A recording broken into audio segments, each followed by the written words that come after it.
I don't write about love often. Lately, I can't stop. I tend to keep my love life locked. Double bolted with an alarm, 2 top flight security guard, a few watchdogs, just to make sure that the only way you get close is if I let you. But the problem is I never do until you. So unless you are sure, completely sure, stay away.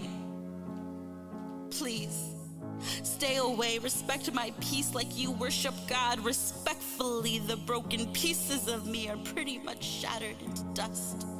There's nothing to glue back together, so for my peace and yours, if you're not sure, stay away. Before you make a huge mistake, unlock a love so deep you'll drown twice. Stay away before you get so intertwined into me that the mere thought I am capable of giving you makes you weak in the knees. Only the reminiscent nostalgia of 90s music.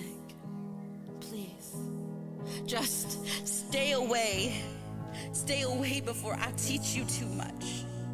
Before I show you that I am capable of being intimate with our energy, chemistry, can completely explore you mentally while traveling into the deepest walls of your soul with just our synergy, way before a first touch. Because I've learned that you always want more.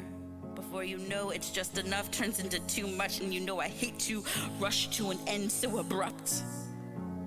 So do yourself a favor. Stay away. Figuring out my heart is like trying to correct a Rubik's Cube in the dark with the blindfold on, and you're determined to prove me wrong. So you continue to try as the weeks and months fly by, twisting and turning your way through the challenge of getting my love right. Until one day, the blindfold comes off. On comes the light, and you see it was all one color the whole time. A deep red for the passion I guard so deeply in my life, and now it's yours. Bright, treat right. I don't know if I can trust anyone with such a responsibility not to break me again, but I trust you. My mind, heart, spirit, and body keep fighting each other on what to do. Running away or running towards you. Trust him. Don't run from him. What was designed for you, so please do us both a favor. This is my warning. But if you don't want to stay away, show me you want to stay. That you want to see if we can really open up to each other. Let me unlock a love in you that I'll drown twice too. Because the truth is, I love you. And it terrifies me that I'm so sure that I want you to stay.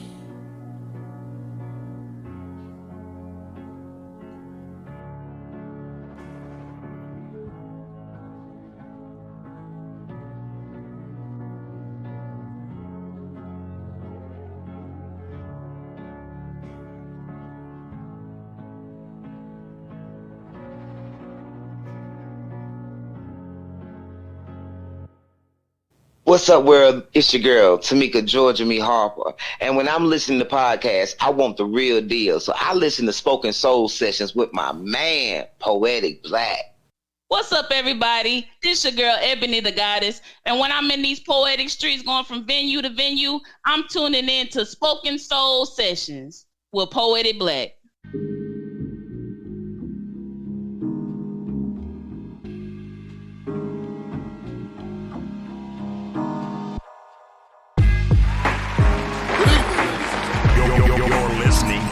Spoken Soul Sessions.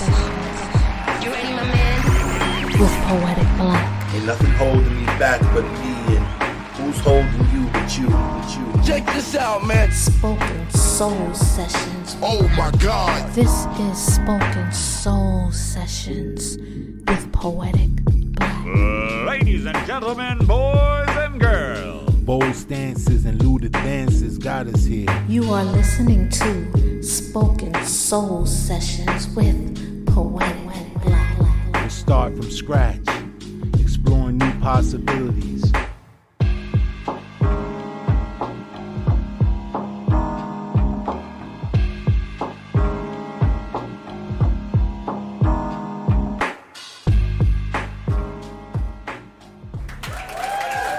Welcome to another episode of Spoken Soul Sessions. I'm your host, Poetic Black, and I'm happy to be here. Spoken Soul family, was good? Oh man, we got another dope show lined up for you guys today. I hope you're on your path today. I hope you're not allowing anyone or anything to impede your progress. I hope you focus on the goal. Today is the day we shine, and I need us to get in tune. We got work to do, family, so let's get to it. Spoken Soul family, what's good? Oh man, I'm excited. I'm so excited. I told you guys season 5 was gonna be crazy. You know, I had the intention to really search for the best of the best to expose their artistry to my audience, and today is no exception. This is an interview that was, long in the making. We finally got it together, and I'm just so happy to bring my guest in today. Let me give her the proper introduction that she deserves. I'm talking about none other than Elisabeth Carpenter, aka Stir of Echoes.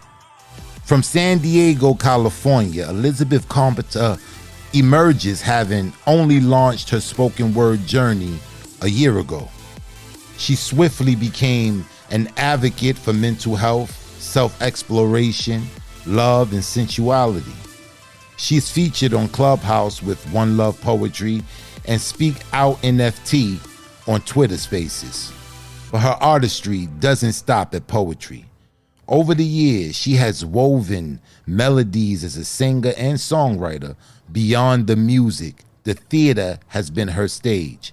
When she's portrayed roles such as I Do Annie in Oklahoma at the Moonlight Theater, the spirited Red Riding Hood Into the Woods, and the tormented Ophelia in Hamlet, among others. More than just a poet, she is a multifaceted artist whose journey through the arts continues to inspire and resonate. Spoken Soul family, with my sincere and profound honor, I want to welcome to the studio the lovely Elisabeth Carpenter, Stir of Echoes. What's good with you, queen? What's good? Oh man, I am so excited to have you in the studio. This is an interview that's well overdue, but I'm so happy that it's now, because the growth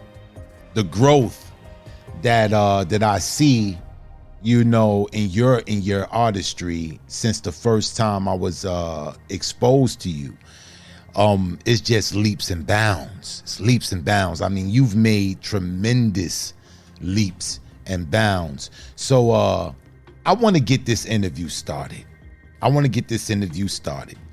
First of all, before we get to the formalities, this piece in the beginning of the show, oh my goodness.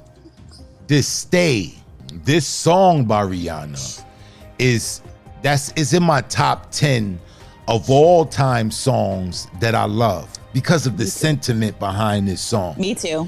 It's just phenomenal. So by hearing that melody and you're pairing it with, you know, the words, the way you decided to conjure these words and orchestrate these words, this was just phenomenal, man. I found myself just drifting, you know, marveling at the stanzas and just like, wow, this is the type of love that we all dream of.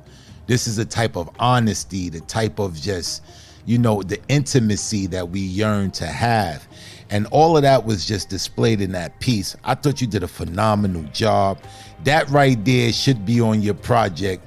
If you got a project going, that we haven't got there yet. Yeah. Well, I mean, we'll talk about that later. We'll talk about that, but that needs to be the single. You know what I'm saying? That needs to be the single. But let's get into the formalities because I'll get 100 emails. Oh, you didn't start the show off right, and da. Because I do be forgetting sometimes. But let me say this for you, my audience. Elisabeth Carpenter, Stir of Echoes, should I say. Stir of Echoes. Why poetry? Why spoken word? So I've actually always written poetry, but it was always for me. It was always private. It was never out loud. And it wasn't until about 3 years ago when my dad had passed, I stopped writing all completely. And it wasn't until 2022 of last year, September. So we're coming up about a year from now is when I started doing my poetry out loud. And that was on Clubhouse. And I was very surprised at the love that I received right away, but also the other things. But like, I think for me, why poetry? Because it's a way of expression. It's a way to get it out of your system when you're hurting, when you're sad, when you're in love, when anything you're feeling. It is energy that you're keeping within you. So when you put it on that paper and you then spit it, it's now more than just that. It's now energy and motion. Man, wow. I love the way you just worded that. Energy and motion. You know, energy never dies. Yep. You know, it transfers back and forth. Love is reciprocal. You know, I heard one person explain it, you know, when you're in a car. The same energy that you using to accelerate the car, that same energy is the same energy used when you brake. When you press on the brake, it's the same energy that's being transferred and it's causing the car to stop. And when you look at that in terms of relationship and in terms of union and love, you know that it always comes back. It's a balance. You know, you can't have one without the other. No one would get in the car where the only thing you can do is accelerate. That's the only thing you can do. You can't do that. That's a disaster. And exactly. And nobody's going to get in the car where the only thing you can do is brake because you'll never go nowhere. So you need both. You need both. You know, it's the dichotomy of understanding that you need balance in order to be successful. And this is what I'm getting from that poem about why you write, why you chose poetry. You know, it's so crazy that so many of us share that same identical sentiment. You express that. It's like you as an individual, you're able to get it out. Like, I resonate with that especially because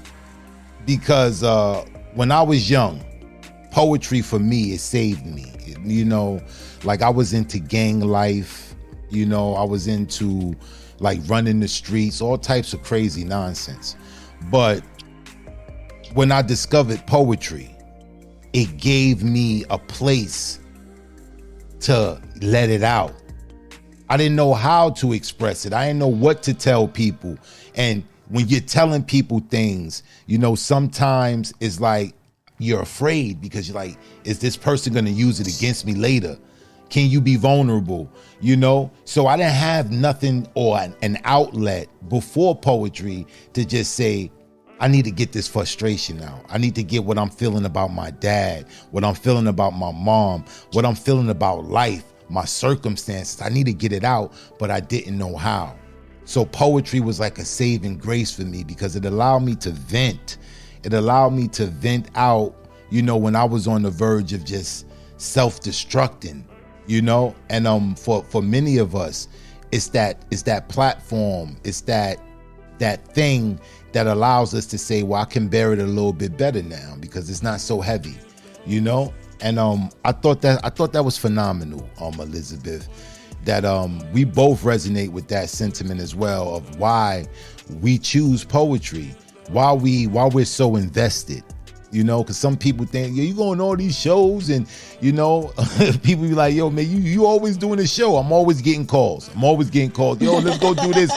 I'm like, nah, I got a show. I got to do this. I got to do that. Like, yo, damn, why you always doing? I'm like, man, I'm invested. And it's worth it. It's worth it. So like this, we gonna get into some things, man. Because you bring a certain type of vibe. You know, with your artistry, with your music. You have a voice. I hope you display some of your voice in some of the pieces. You know I'm going to. All right, yeah, exactly. Because you have a voice, and I love the way that you intertwine your ability to sing with your ability to do poetry. Everybody can't mesh it well. I've heard like people do poetry and sing, whereas the poetry may be lacking, but the singing may be great, you know, or the singing may be and the poetry may be phenomenal. But it's just rarely that you find an individual that find that straight balance where, you know, the song is beautiful and the poetry matches it. And I've learned that you do that very well. You got many pieces where you open up or you end with a song. You know, your placement, where you place the song at, you know, how you intertwine it with your poetry. You know, it's basically leveled. And you can see the effort that it takes to really like pull that off. So tell us a little bit about your process. Tell us about your process. Like, what do you do? How do you choose a song? Do you just go by the, like, this way I'm feeling and I'm just going to write according to the way I'm feeling and this songs make me feel this way? Like, what's your process? What do you do? So my process, it can be a little messy. I am a chaotic creature sometimes. So it really depends. Sometimes I write the piece and then I hear a song that'd be like, oh, that would go with this piece. And then I kind of look at the piece and see where I can intertwine it. Or if it does fit the piece. But a lot of times I already have a song in mind. And I have the intention of that song being a part of the piece. I think one of those pieces was Truth Through Patience. Where I have the George Michael song. Yeah. That George Michael song is actually very intentional. And the way I interweave it, because I have a stanza that says we spoke words through music through conversation. So that was kind of a song that person had sang to me for the first time. And so I wove it out through the piece to be that way because it had that kind of meaning. So it has more depth than people really realize. Yes, I understand that totally. Because a piece that I'm known for, Ride With My Father. I love that piece. Thank you. Yeah, my favorite. It starts with that song. And people, you know, at the time when I wrote it, people around me didn't get, my connection to that song, because for years I didn't know who sung the song. And when I found out who sung the song, I was like, oh, snap. Because I thought for a long time this was a white guy singing that song. I swore it was a white guy singing this song. And I was like, nah, that's a white guy, but I dig this song. And I thought I was rocking. I was like, yeah, man, I dig white music too. You know what I'm saying? And then I actually seen a picture of Dobie Gray. And I said, oh, snap. I said, he's a brother. And I was thrown off. But the song has sentimental value because it was that song that was playing. I never heard that song ever before. It was playing in my father's Cadillac. And this was a day that was so special to me. So that song kind of just singed itself into my soul because the day was so monumental. You know what I mean? So every time I hear that song, the first thing I think about is my dad. Very first thing I think about is my dad. Many people done did that cover. Every time I hear it, I think about my dad. I think about that day. So I understand how you can take a song that people was like, oh, why would you use that song? Because of the value of it. The nostalgia, the nostalgia of that moment. We don't do nostalgia. Yeah, we can do nostalgia in this. Oh, you know what I'm saying? Nostalgia? We can do nostalgia. You can, you know what I'm saying? You can feel that nostalgia. You can, because that I think is necessary to have that nostalgia in order to conjure. Because we conjure. When we doing spoken word, when we write the piece, we're in a certain state of being. We in a certain mindset. It's a certain emotion that's making us write the words we're writing. Now, when we perform the piece, the art of becoming a great artist, becoming a great performer, is the ability to conjure that same feeling every time you perform it. This is the skill that you develop. It's not something that, some people mistake, I'm just nice with spitting. No. When you're dealing with conjuring, when you write from a deep place, because you got different levels of writers. You got some people who are mediocre writers, but their performance and their delivery can elevate a piece. Then you got people who are extremely great writers. Like they know how to write. And, their performance may be a little off, but their writing ability, you know what I'm saying? But when you find that person who can mesh both, and you be like, oh, all right, you got a different type of an animal. So that the ability to conjure that feeling, that emotion, every time you spit a piece, that particular piece is the artistry in what we do. That's the hard work. That's why we should get paid the big bucks, because it's not easy to do. You know what I'm saying? And the nostalgia, it helps with that. To remember every detail about a situation that's causing you to feel the way you're feeling, to write what you're writing.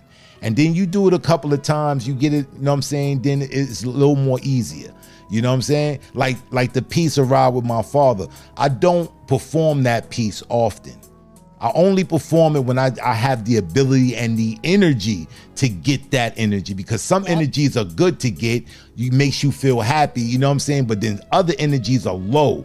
So I don't summon those energies as often as I would summon an energy that's more so uplifting or whatever the case may be. So they're very private, they're very intimate. And when I share them with people who I feel that are like-minded. You know what I mean? So enough about me.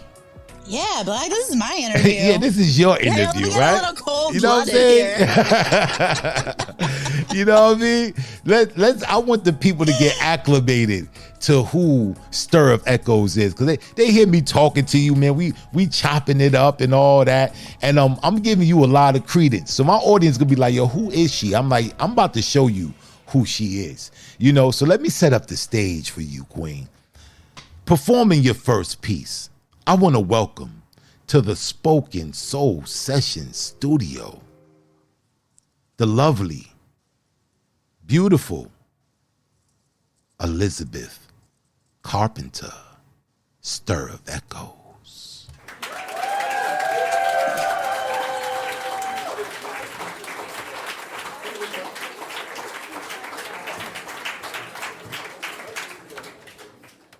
All around me are familiar faces, worn out places, worn out faces, bright and early for the daily races, going nowhere, going nowhere.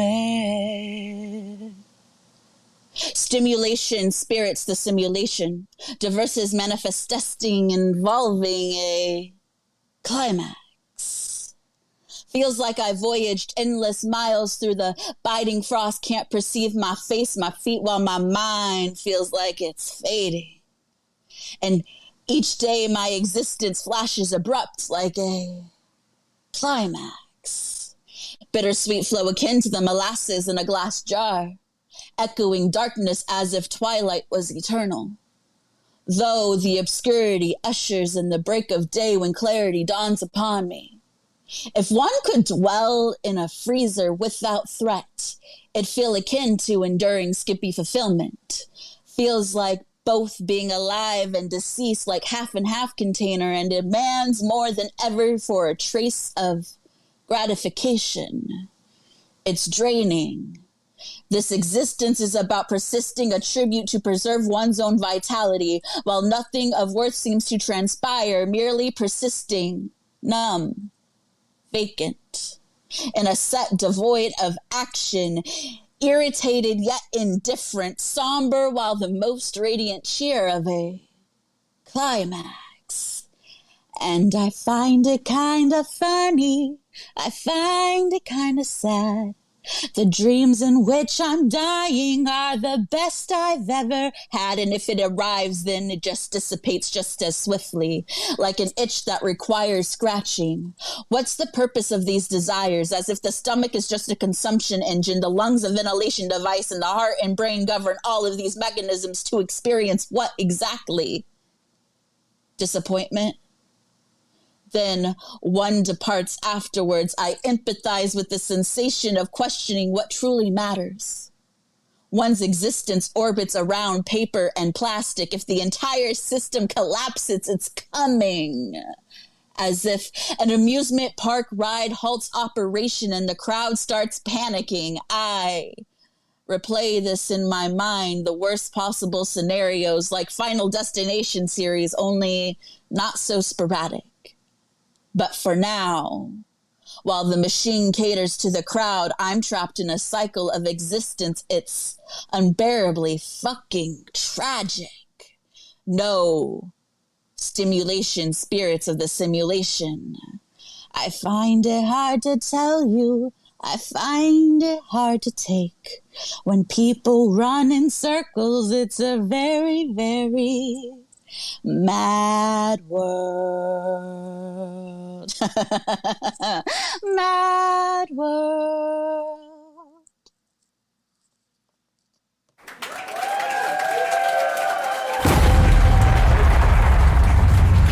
Wow. Absolutely phenomenal. Thank you. Absolutely phenomenal. My goodness. Do you guys see what I mean? Do you guys see what I mean? That performance was stellar. Stellar. Now we got to get into this, man. We got to get into these deep pieces that you be dropping, because like I'm a love buff. You know what I'm saying? I'm one of those individuals that really explore the possibilities of union. How many different avenues can we take to get there? And it seemed like you write from a deep emotional place. Like it gives me Emerson vibes. You know what I'm saying? Like when I read Emerson, I'm in deep thought. You know, you're piquing you're picking with my brain. Like, explore this possibility. No. Now, explore this possibility. Nah. Now check this out. And then I'm like, wow, I'm racing through the piece. And you speak from such an emotional place. Like, what do you use as your muse?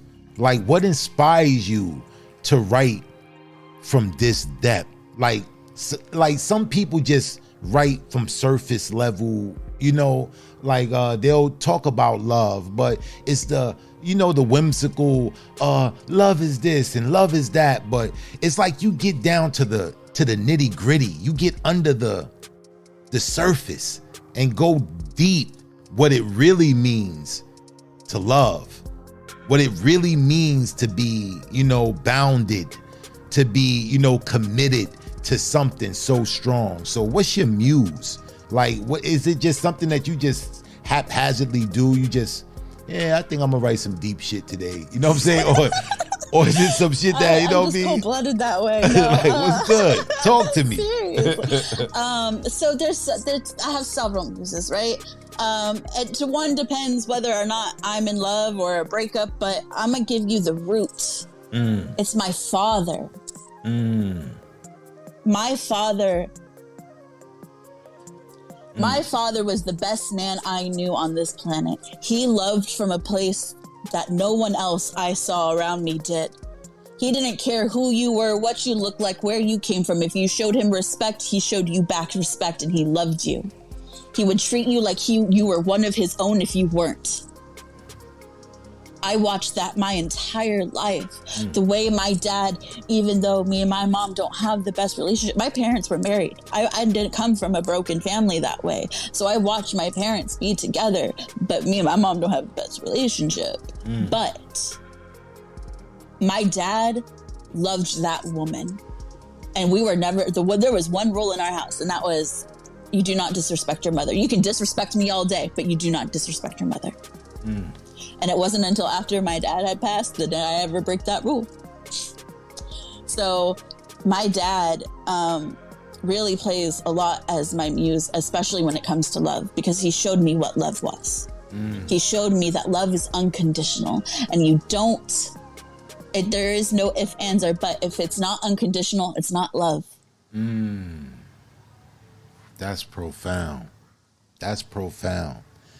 You know, I agree with that. I resonate with that. You know, it always comes back. Sometimes people are like, yo, but I love him, but I love her. I love her. You really don't. You only can love what comes back. Anything short of it not coming back, it doesn't amount to love. It may be infatuation. It may be obsessiveness. It may be whatever. But love comes back from every single, you know, plane that you take it. If you talking about relationship, you talking about sibling love, you talking about mother and father love. I mean, any plane you go to, you know, it's love is gonna come back, you know. And sometimes people, it's just hard when you see people who have that capacity to love. They got that capacity to love, but it don't get reciprocated back to them. And you see the hardship that they go through because of it. And it's like, wow, man, you know, you got some greasy people in the world. You know, you got some people who will expend everything they have to be like, yo, look, I'm showing you that this is me. I'm all in. And you got people who would take advantage of that, man. And it's unfortunate. It's unfortunate. So I can imagine that this would cause that type of heartbreak or that type of reflection to say like, wow, to write these type of pieces, because that was just heavy, man. What was the official name of that piece? That's called Climax. Climax. Wow. Wow. Wow, man. Profound. So tell me, Elisabeth, tell me, because if you guys didn't know, Stir of Echoes, she was definitely in the Grand Griot competition. Hey. You know what I mean? She was definitely in there, man. And like I said, I seen the growth in your work. You know, but one thing I did notice, you know, because a lot of things that happened in the Grand Griot, the first Grand Griot, we looked at and we plan to address them in the upcoming Grand Griot that's coming up. But one of the things that we had did in the beginning of the first Grand Griot is that we had made it so that the people had the power to vote who they wanted to go to the next round. But we gave them some prerequisites that they had to have the worst piece. This was the only prerequisite, the only condition. You had to vote for the person you thought had the worst piece. And we gave this power freely to the people, freely to the people, expecting, that they would honor this power and do what was right, in the spirit of competition, in the spirit of, community. We wanted to see who was the best of us to get to this level. And some individuals, they didn't see it that way. They didn't see it that way. Some individuals, like, if you put stuff on the table, if you put cookies and candies on the table and you say, oh, look, wait real quick, 10 minutes, the other guests will be here, and then everybody can just dig in. You always have those people that want to get over and they want to, I'm going to take me some now and get some later too, and don't respect don't respect the structure, the structure of what's trying to be built. And in doing that, I think a lot of people, not a lot, but certain people, it's about 3 people that I can say I felt that they didn't get a good shake at it. And you was one of those people, because I felt that your exit of the competition was strictly political. Oh, it was. It was strictly political. It was strictly political. People, what I'm saying? Like, I don't know if you knew, if you, I'm talking about my audience now. I don't know if you guys know, it gets thuggish and ruggish in the poetry world. You know what I'm saying? Y'all talk about hip hop artists and all that. You know what I'm saying? Poets get, poets get greasy too. You know what I'm saying? And some poets got that type of mentality where, they don't care. It's about clickism. It's about, I'm gonna be on some partisan shit. My man gonna win. I don't care. It's not about the integrity of the actual competition. And I think that in your case, because that week, I remember that week vividly.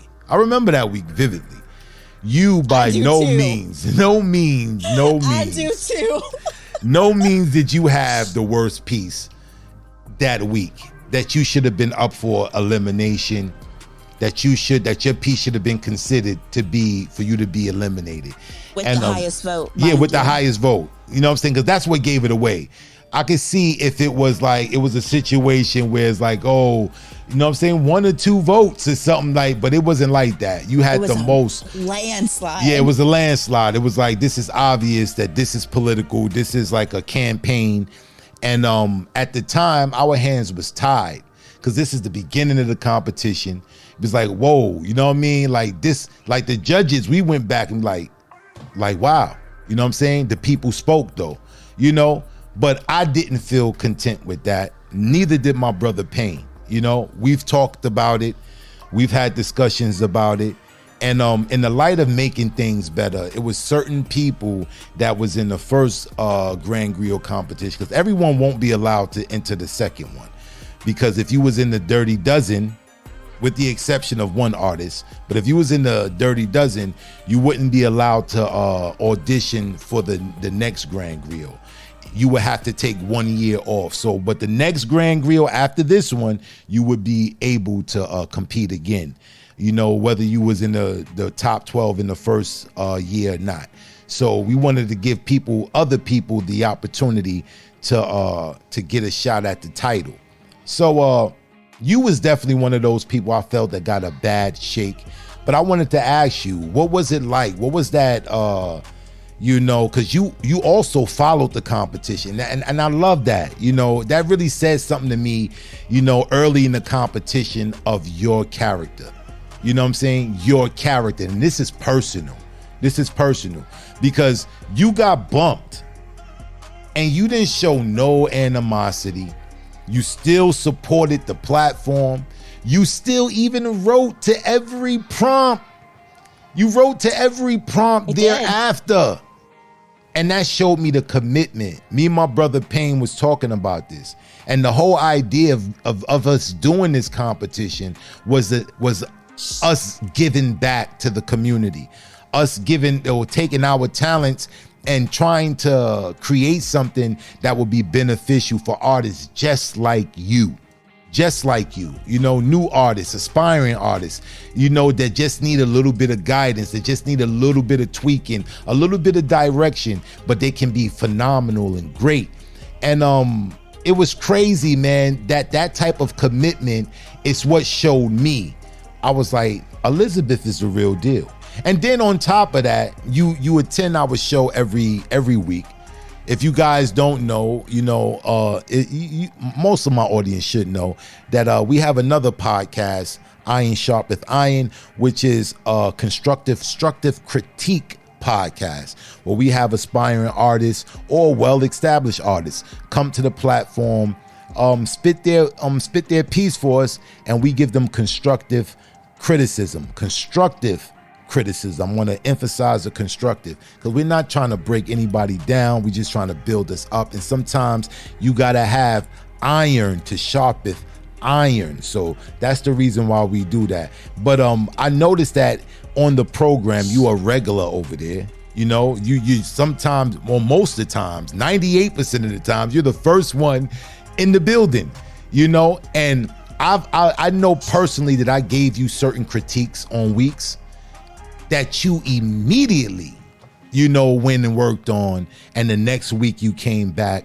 I noticed it. I was like, wow, like really internalizing, the direction and being like, yeah, I'm gonna be better. And it paid off for you tremendously, because you used to have this thing where you used to rush into pieces. You just wanted to just, you know what I'm saying? Yeah. You got a lot to say, and it's all worthy, but be easy. You just got to slow it up and let them spoon feed them, because I love steak. You know what I'm saying? But if you put the whole ribeye in my mouth, I ain't going to be able to enjoy it. And sometimes we got to just pull back. Yeah, nah, calm down. Take us through this journey, man. You got us. And I noticed you worked on that in your delivery. Now it's like night and day. Your performances are like night and day. You have mastery over your audience now. I've attended a few of your features, and you represent us well. It was a room on Clubhouse where you guys went up. There was a group of you, a whole bunch of you, and y'all went up there and y'all represented poets to the fullest, spoken word artistry. Y'all just went up there and just repped. And I was like, wow, they were impressed, because this wasn't a poetry room. It wasn't a poetry platform. These are people that are just on the app, and they really took to that whole set that y'all did. And I was like, yeah, man. I said, Elisabeth is doing her thing. And I was like, she's ready now. She's ready for Spoken Soul Sessions now. She's definitely ready. And I'm glad we waited. You came to the one on Twitter Spaces, right? Yes, Twitter Spaces. Yeah. I was blown away. Shout out to Jerome. I'm a part of his little crew now. So where for his podcast, he opens with either a spoken word artist or a musician, and they close out the show, and we get paid. Oh, that's beautiful. Shout his platform out real quick. Shout that brother out real quick. So that is Curious Anarchist. That is his platform. He is on Clubhouse and on Twitter Spaces, or X, whatever you want to call it now. Yeah, X. That messed me up. Curious. I'm part of his socials, all Curious Anarchist on social media. So please follow him. Support the guy, because he's really one for movement of people and unifying. He's from the UK, so he's really cool. I really appreciate him. But also let's get into this not Iron Sharpens Iron, but I mean the Grand Griot. Let's talk about that. All right, let's talk about this Grand Griot. Let's get into this Grand Griot. What was your experience like, competing? Now you're competing as a woman, and then you're competing as a white woman, in a platform that's predominantly black, or Hispanic or whatever. How did it feel, competing, and what was it like, doing the prompts and just experiencing the process of the Grand Griot? So tell us a little bit about that. So I auditioned, I think, twice. I went to, because you had different places where you could audition, and you could technically audition whatever week, but whatever the last room you were in was your like to spot. So I knew that first room was full of heavy hitters. Now what made me mad is I knew some of those heavy hitters that would have made it in that room and then came to the second room, which I was like, okay, I was like plea planning, okay. And so I was like, I was being like, okay, here we are. So I came into, like, all of a sudden I'm in this room, right? I hate to say it, but when you guys would do that room sometimes, like, it wasn't popping all that. So I was like, I'm gonna go here because I know I probably have the better chance in this space. And then all of the heavy hitters came back into this space to compete. I was so mad. I was so mad. I was like, well, okay then. So I was like, I'll go to breathing through paper and do it there. And that's where I was like, okay, I feel safe here. I wasn't going to go to Iron Sharpens Iron and like try to compete there because I knew a lot of people were going to go to that one too. And a lot of heavy hitters got there too. I'm honored to be amongst the 27 that went through. Honestly and truly, I think everyone who made it through is a phenomenal artist despite political poetry views or rumors and gossiping and whatever it was. I was honored to be amongst those people because of their penmanship. I still, and I tell people, I support people whether they like me or not. Like, I know everyone's not for everybody at the end of the day. And guess what? If you my hater, you a fan too. So hey. I love that. That mentality is the mentality that makes you successful, because you need haters. Like, people don't be like, I don't want no hater. I don't want no. Listen, you need haters, because haters is what's gonna tell you that you're doing something right. Individuals that's in opposition of where you going, they're gonna try to knock you down. That's just the metaphysical aspect of everything. You know, you're gonna have some form of opposition to get to where you need to go. It's not going to be a free ride. So that type of mentality is the best mentality to have. That, yeah, hi haters. You know what I'm saying? I love you, haters. I'm here. Yeah, I'm here. That's why do you think I get like I know my cold blood is for How Many Mics. Shout out to How Many Mics. Shout out to How Many Mics. That's right. Shout out to How Many Mics. I love How Many Mics. Okay. But like, cold-blooded is a reason why, like, because like at the end of the day, haters gonna hate, but a hater's a fan too, because if my mouth is if my name is in your mouth and you're talking all this mad shit on me, okay, at the end of the day, people are gonna go and be like, who's this person you talking shit about? That's right. And then they're gonna go check me out, and then they're gonna see my character and be like, that's not the person you were talking shit for. What? And now you just brought me more fans. That's so right. Thank you, haters. That's right. And they don't understand that. They don't understand that. You know what I'm saying? Like, you know, people gonna make their own assessment. People are gonna make their own mind up about how they're gonna interact with people. Like me, I'm like that, man. People can tell me something about somebody and I'm like, oh yeah, really? Okay. It's not gonna sway me one way or the other into knowing this individual, you know, and see if it's true. Like, some people deal with certain people because they dealt with them a certain way, you know. So you got to give everybody a fair shake. Every individual you come in contact with, you know what I'm saying? You can't base your interaction with someone else's interaction, because you don't know what they did to trigger that person. So, you know, you got to give everybody a fair shake. And people say stuff. They talk. You know, and people done ask me, oh, you know what I'm saying, Elisabeth, she's this and she's that. I'm like, Elisabeth is dope. She's and dope. Like I'm gonna say, take it now. Like, thank you, like Poetic Black and Pain for really not judging me and like accepting me into the your family, because there was a lot of like shit going on at the time, and like I know, like at that time I was like, dang, I am I was a hot little topic there for a second, but also but if you rocked with me, people were like, oh, and I was very worried about that aspect of you guys being new. I was new on the platform. That's the worst part. I was new on this platform. And they attack you like a bunch of wolves. But little did they know that the lamb they thought they saw me was really a bigger wolf. Facts, because you done wade through all of that and you done rebounded. And yeah, man, it never wavered. I judged you from the very first time I heard you. I knew, it's something very sincere about this sister right here. And I'm really digging her words. And I'm really feeling her commitment. Because you was there every show. You know what I'm saying? No egos. I train people in boxing. You know what I'm saying? That's another little hobby of mine. You know what I mean? I train in boxing. And certain individuals that come to me that want to get trained, I look at them and how they perceive certain things, how they react. If I tell them, nah, I ain't training you, you ain't strong enough. Let me see if I can shake you and get you to quit. I may do that. Nah, you ain't ready yet.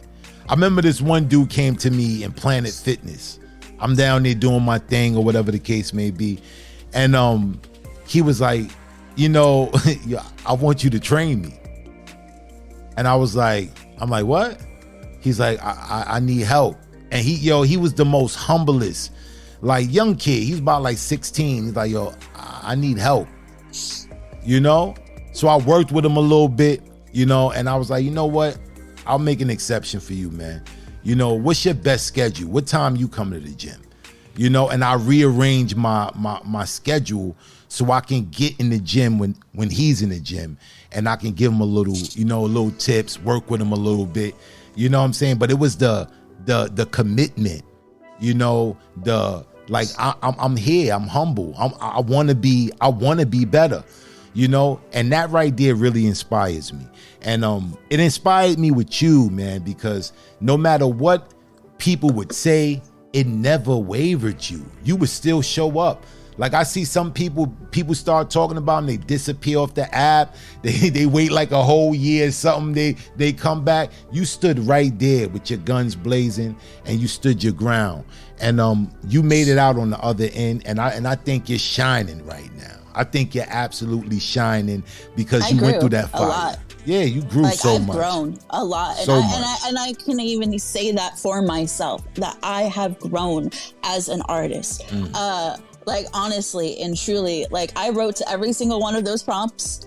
Whether people heard them or not, Payne's probably the only person who's actually heard all of them. Because I would ask, so the week when you guys had paired people, or not paired people up, but they had to emulate somebody, I said, give me somebody, right? And he chose himself, obviously. I don't think he was ready for that, because I feel me and Payne come from a very similar place when we write. We go to our depth of ourself and we just release. So there's that aspect that I could see that, and then seeing the way he went to his Facebook and read his writing to see all how he wrote, how study a person. Pisces gang. Shout out to Did you Pisces. get through this? Is what I'm asking. Did you get through his whole entire catalog? Did you get through it? Because his stuff, so much. It's so much. I have his book. I do have his book. That's such a really good read. That really Shout out to my brother, man, written in pain, conversations with myself. Honestly, and he's helped me with my performance too. Definitely. That's our performance guy right there.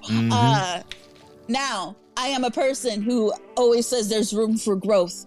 I don't care if you think you are the shit or not. There's always room for growth. And always. I feel like if you cap yourself at a limit, that's you limiting yourself. Facts. I always want to be growing as a person in my writing, whatever it may be. I want to continue to grow because that's what life is about. It's about learning. It's about growing always. You've stopped living if you stop growing. That's right. That's right. That's right. And that's the type of demeanor. That's the type of emotion you need to have, man. Because me myself, man, I the writer that I am today, it was trial and error. Like my brother Payne, when I first met him, he never performed. I've heard that story. Yeah, he never performed. And I was, online poetry was like, what? They do what? How they do that? I was like, how they do that? Like I gave them the side eye. I was like, you doing an open mic online? Really? Really? You know what I'm saying? Because I'm like, you just reading from paper? I'm like, what's the skill in that? What's the skill in reading from a piece of paper? But it's a big skill.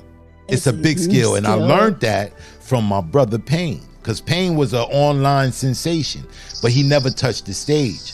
And it's a certain way or it's a certain demeanor that you gotta follow when you're spitting online, because it's your audio that's being highlighted. It's not your antics. It's not your facial expressions, and that's what I was used to. So when I met him, he's the one that gave me the idea to say, hold on, you gotta respect online poetry.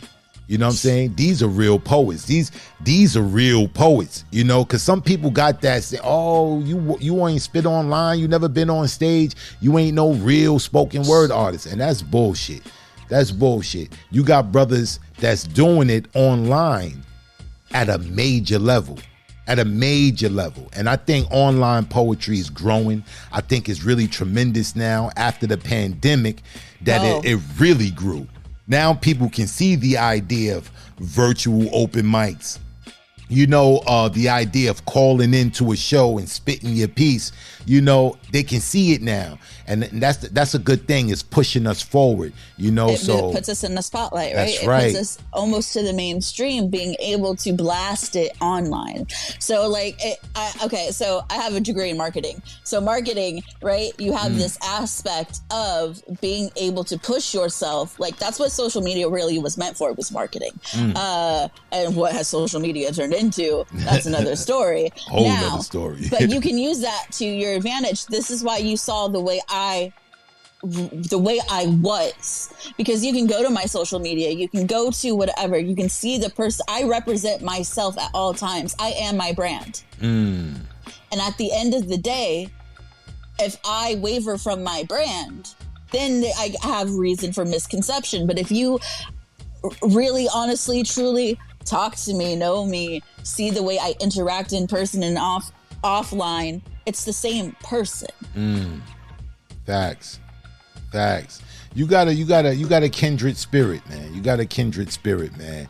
And like the dedication, the studying, because I used to tell Payne back in the days, I was like, yo, man, you a slut on the internet, man. I was like, yo, man. I'm like, you just be giving your stuff away, man. Just giving it away. He used to write so much, man. Every day is like 3, 4, 5 pieces.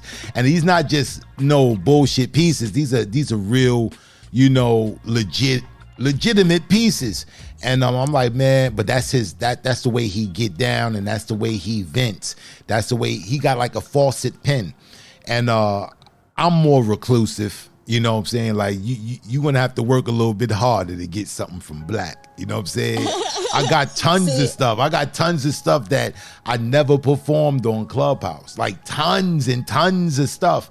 And I do that purposely. You know what I'm saying? Because I do want to see who's gonna appreciate. You know what I'm saying? Because if you give too much, then they start to like, they feel like they're oversaturated. Give them just enough. But yeah, go ahead. I'm not afraid to, and that's another thing. I think that's why I think me and Payne really related. And we have a whole collaboration piece, right? That piece was dope too. That was a dope piece. Yeah, that was. Yeah, we have a whole collaboration piece. Writing with him was chaotic because we are both a little bit of chaotic writers. So we write something down and then he sent them in voice notes. So then I would listen to his voice notes and then I would listen and write. And then we go back and forth. Writing with him was an experience. Collaborating with him was an experience, which I absolutely enjoyed because of the piece we absolutely created. It is so powerful. That is so, but it's on a topic for me about mental health. And that weighs heavily for me. Working on myself, being able to recognize when and where I falter, knowing my mistakes, knowing that I can grow from them, knowing that they are not happening to me, they're happening for me. Absolutely amazing. That's deep, man. That's deep. It's profound. And this experience, because you get a lot of different things from your experience. The experience. Clubhouse. Would you say that overall it's been a more positive experience or a more negative experience? How do you level out? Give me some numbers. Give me numbers. You know what? I'm going to be honest. It's a 50-50. It's duality. It is good and bad. There is the good and then there is the bad. But it's about taking those bad experiences and turning them into positive experience. Life is like a battery. We have negative and positive charges. You can't have one without the other. They both exist at all times. But how do you take that negative charge and turn it into a positive charge? Because we've seen people take positive charges and turn them into negative experiences. That's right. But how do you take that negative experience and turn it into a positive experience? You said something that's just so deep. I think what one of them rappers said something. They said, I think that was Drake. He said, I learned that working with the negative and the positive produces a better picture, something like that. Like in photography, you got a negative and a positive.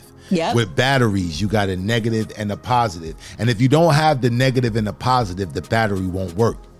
Correct. And it has to be balanced. You got to be balanced. So you answering that question with a 50-50 split is really showing me that you know what I'm saying? You're thinking about this on a deeper level. Yes, it is a 50-50 split. You know what I'm saying? But you need both of those portions in order to make a whole. In order to move forward, in order to charge yourself to success, you're going to need both of those. And no matter what sphere you're in, whether it's Clubhouse, whether it's stereo, whether it's, Discord, whether it's, you used to be on stereo. You thought I didn't know. You thought I didn't know because I was on stereo. I know you were on stereo. I've listened to all your stuff on stereo. I see. You know what I'm saying? So stereo was something I was working with because when I was first starting to get into podcasting, I like that platform. You know what I'm saying? But we had some amazing conversations over there. But when I seen Clubhouse, when I introduced Clubhouse, was way better, in my opinion. Now, stereo, you can get paid on stereo. You can definitely get paid if you on your grind and all that. You get paid. But I think you can be more creative on Clubhouse. And I think a lot of people, like on stereo, people can just take your topics. You know what I'm saying? Regurgitate your time. Like you can go on stereo and listen to good conversation starters. You know what I'm saying? Let me tell you about. Let's talk about stereo. Let's talk about stereo. I have beef with stereo a little bit, even though I am in their creator contents. I still go over there sometimes. I still play around in stereo, but I must say, I'm gonna be honest. When I look at stereo and my experience there, I was more hurt by stereo than I have been by Clubhouse. Because I feel like the people over on stereo sometimes are not there for the right reasons. That's right. I'm listening. I'll be honest. I call stereo the cesspool of Clubhouse. That's the abyss. When you think Clubhouse can get disrespectful. Yo, stereo. Oh, but I will say there are some amazing content creators over on stereo. Yes. Okay, there are some absolute amazing content creators over there, and it's always the people from New York. How funny! I don't know why. I've always been attracted to my New Yorkers. When I'm working with people, because there's people over there that you know, we get to still meet, and like people from the UK, that Stereo can be a great networking place. That's how I use Stereo. Stereo is a network. If I get asked, I had a small little feature over on Stereo the other day. It was very last minute, but my friend was doing a show and she said, hey, can you come into this show and do your poetry? And I said, absolutely. I'll be there for you. Like if you rock with me, I rock with you. That's how I work. And you may not rock with me, and I'll still rock with you, because at the end of the day, we can show everyone kindness. That's right. That's right. And when you in it for the art and the artistry, you know, it's disrespectful, it's dishonor to the art to just, you know, dishonor someone who's putting in that work. And I use the boxing analogy, you know, because I can identify with that. You know, like you got some artists, you know, not artists, but some boxers like Mayweather. Mayweather made a statement. He said boxing is an art. I don't care. Yeah, it is. Boxing, it is. Yeah. It's poetry in motion too. It's very well like poetry. But Mayweather said, you know, that he was better than Ali. He had made some type of suggestion that, you know, how you gonna say somebody that had 8 losses is better than somebody that don't got no losses. You know what I'm saying? And Mike Tyson, he commented on that, and he said Floyd is a very puny man. He's very weak and feeble. He said the reason what makes Ali great is that Ali had the love of the people. Ali had the love of the people. He said, take your kid to school in the morning. Take your kid to school with no security in the morning. You know, and then you see if you really got the love of the people. You know, Ali can go walk out in the street and just talk to people. Everybody loved him.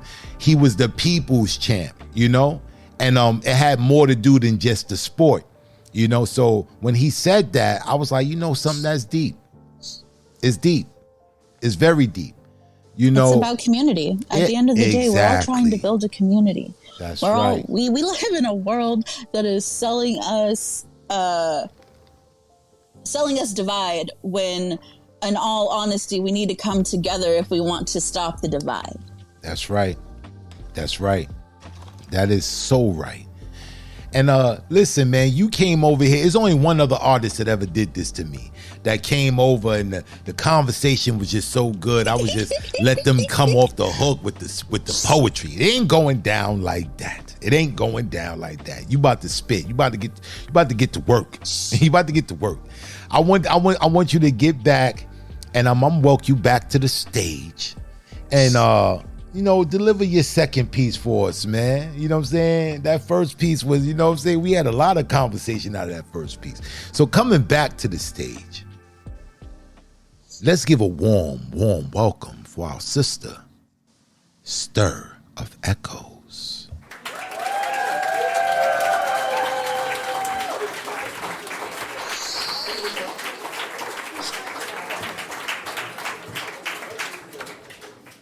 Dear 10-year-old me, stay away from boys. Don't give them your heart until you are old enough and they are mature enough to handle it. Don't chase them either. Let them chase you. Don't let anyone in general, including yourself, make you feel like you don't matter, or that you're not good enough, make you feel like you're an inconvenience. Know your worth. You are everything to so many people you don't even realize. When you get stuck inside the insanity of your mind, this world wouldn't change here without you. Find something you're good at. Keep doing it. Start writing. Start singing. Write when you're happy, sing when you're sad, write down that dream last night, sing about love, write about heartbreak. It's not always easy to talk about what you're going through and how you're feeling, so you end up fighting your battles alone. But you write it down, even just for you to hear it, it will help you. Getting the thoughts out of your mind and onto paper will give you space to breathe again, because the body, it keeps the score. Take a deep breath. Just breathe. Nothing bad lasts forever. The good and bad trade places in this life constantly, and this will never change. Keep breathing, always. Be kind to everyone, even when it's hard to, even when it hurts to. Remember, everyone you meet has a story. Remember how you wish that man who kidnapped you as a young girl, that man who put you through unspeakable things so you numb yourself with dissociation so that maybe he would stop. Remember that when you think bad about him or anyone else. Even if you don't want to, listen to your father. He is always right. Trust me, I learned this the hard way. There is no such thing as having too many friends, but don't give pieces of yourself to people who don't understand you or complete you the same way you do them. People are going to change. People are going to leave. There will be days you wish you could change yourself, and days scissors don't remind you, but paper, but your own skin. Don't test it, please. There will be nights when you think you won't survive and days you wish would never end, but you're going to hurt. You are going to cry. You are going to laugh. You are going to grow.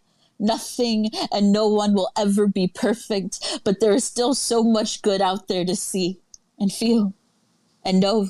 If there's anything I can teach you, let it be this. I'm not worried about the mark you missed on your math test or that you skipped dance class yesterday.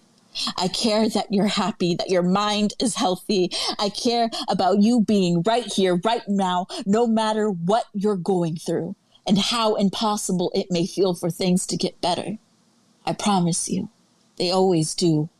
Always. I know this because I've been where you are and I've been lower than that, sweetheart, and it's not pretty. But I'm still here to tell you this, that you will get your justice, but you have to wake up in the morning, keep breathing. You are doing something right. Keep doing it. I am proud of you. You are going to make it.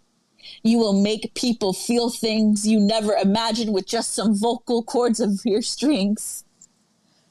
You are going to be okay.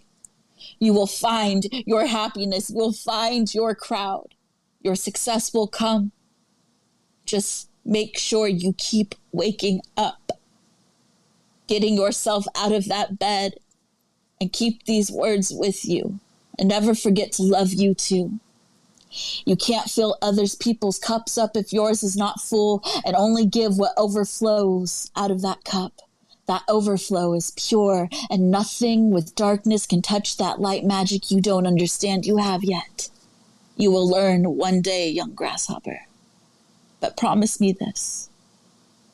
Remind yourself this every day, that nothing can ever stop you. Because this world, it needs you.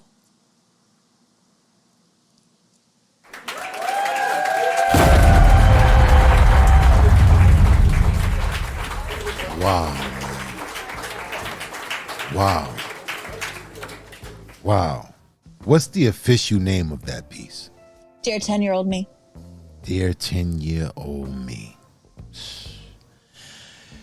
Whoa, man, that was heavy.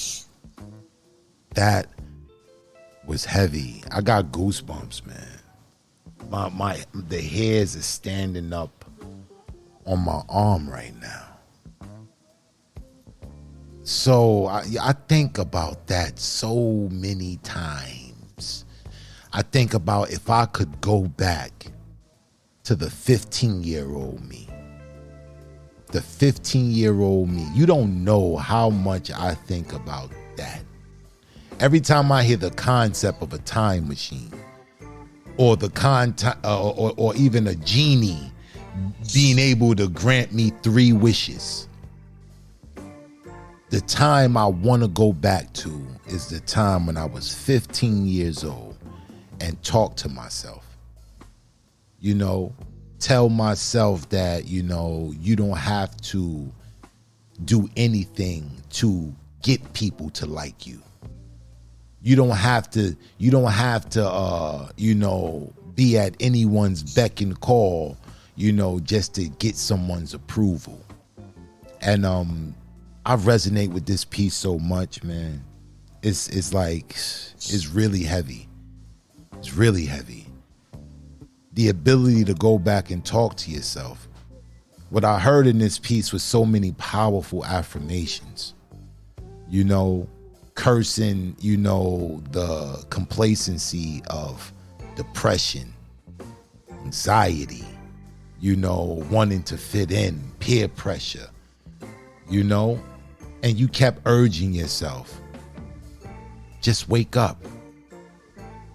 Just get up. It's gonna be better. Just wake up. That's all you gotta get to. Get through the next day.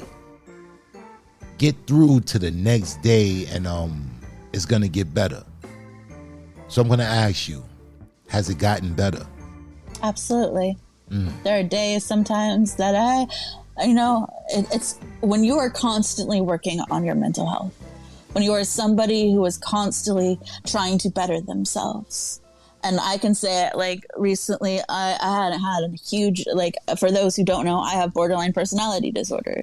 And borderline is where you have an issue regulating your emotions. So I feel things to the extreme. There is no baseline. So for me, like, when I feel love, it is like the best thing in the entire world. But when I'm sad, it is the saddest thing. And when I'm angry, I am so angry that I just want to burn everything down. It is always to the extreme. There is no baseline. So I have to find what they call the gray out of the black and white thinking, that I have to come into creating the gray area. And, you know, I will say recently I had a small episode, but I ended up catching myself. And that person that it ended up on wasn't fair and it wasn't right. And, you know, but I made sure to take full accountability for that. I made sure to let them and remind them that this is not their fault. This is a me thing. And that at the end of the day, like, this is who I am, but it gets better. And they showed me so much love and grace in that moment that I'm still baffled by it. Like, because I'm not used to that. I'm so used to people just giving up on me. People just leaving. People just saying, oh, you're insane, so I'm gonna walk away. And at the end of the day, I don't blame you, because I will tell you right now, 5 years ago me and me now are completely different people. Completely different people. Because for the last 5 years, I've been working so hard on myself because I was tired of feeling this way. I'm only 31 years old. I was tired of living life this way. And still, even in the midst of the 5 years, it's really been since my dad died that I really settled down and start fixing myself and working on my inner child and working through trauma. Because at the end of the day, those are things we carry into our adulthood that we don't deal with. And I want to deal with them because I want to live life. We have to live in the now. As long as you're living in the past, you can't live in the present. And if you're not living in the present, there's no tomorrow. Profound. And the fact that you said that it has gotten better, you know, I think that right there is the biggest accomplishment for the message of the people, you know, that it do get better. You know, if you work hard, it's going to get better. There's hope there. And some people feel like they don't have any more options. And it's unfortunate. Mental health is a big issue. It's a big issue, and it gets swept under the rug so many times. You know, people, it's easy to just dismiss someone and just say, oh, you're crazy. It's easy. In my entire life. And it's wrong. It's wrong. And this is our default mechanism that we use to say, oh, when we don't understand something, oh, they must be crazy.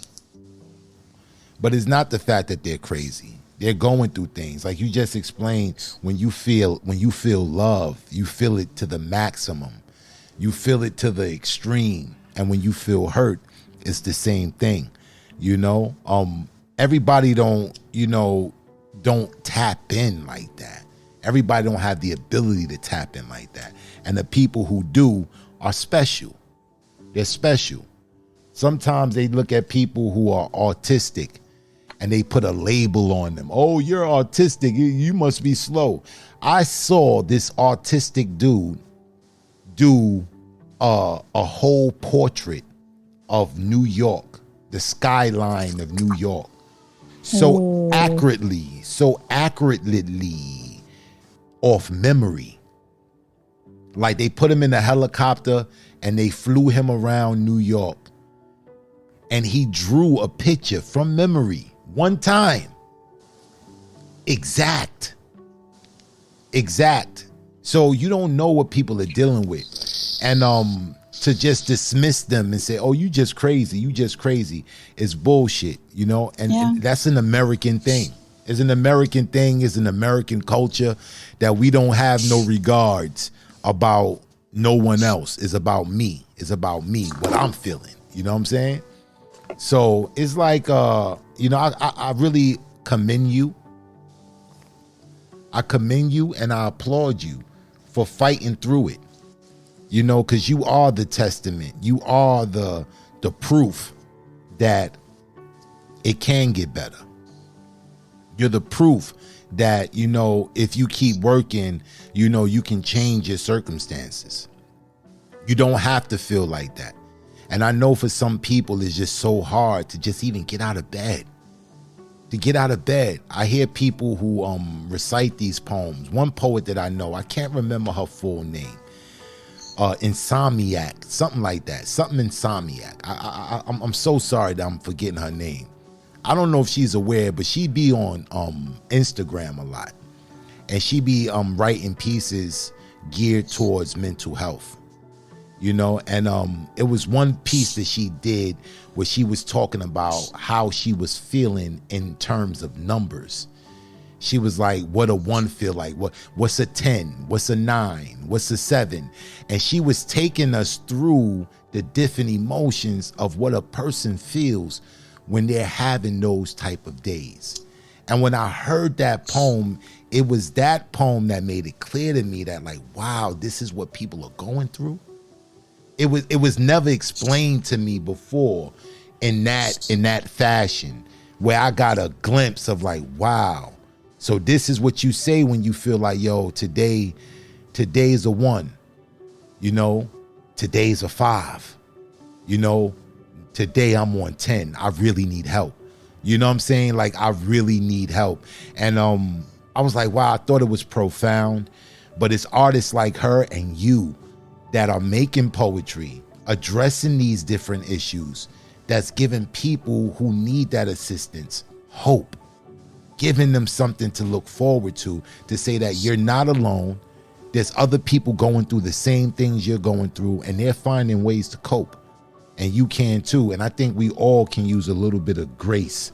We need to all give each other a little bit of grace, you know, and I think we'll be better off in the world. And I really applaud you. I salute you, sister. I really do.